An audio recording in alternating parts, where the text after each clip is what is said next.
উঠে যা, নামাজের সময় হয়ে গেছে, উঠে যা। হ্যাঁ, আরে আপনি কে? আমি শয়তান, তোকে নামাজের জন্য ডাকতে আসছি।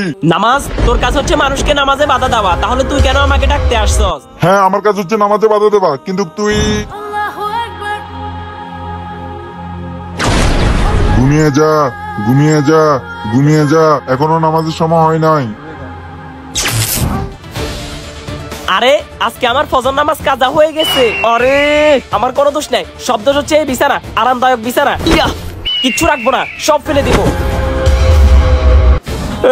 হে আল্লাহ, তুমি আমাকে মাফ করে দাও। আজকে প্রথমবার আমার এক ওয়াক্ত নামাজ কাজা হয়ে গেছে। আল্লাহর কাছে তোর কান্না এবং ক্ষমা চাওয়া এতই ভালো লাগছে, তোর ওই এক ওয়াক্ত নামাজের বদলে 1000 ওয়াক্ত নামাজের সওয়াব দিতে। আজকে আমি তোকে এই জন্য উঠাতে আসছি, যেন তোর ফজর নামাজ না কাজ হয়ে যায়। কাজ হয়ে গেলে তুই আল্লাহর কাছে আবার কান্না করবি, আল্লাহ তাআলা তোকে আবার 1000 ওয়াক্ত নামাজের সওয়াব দিবে। এতে আমারই ফরজ হয়। হ্যাঁ, আল্লাহকে ভালোবাসলে কমেন্টে আল্লাহর নামটি লিখে যান।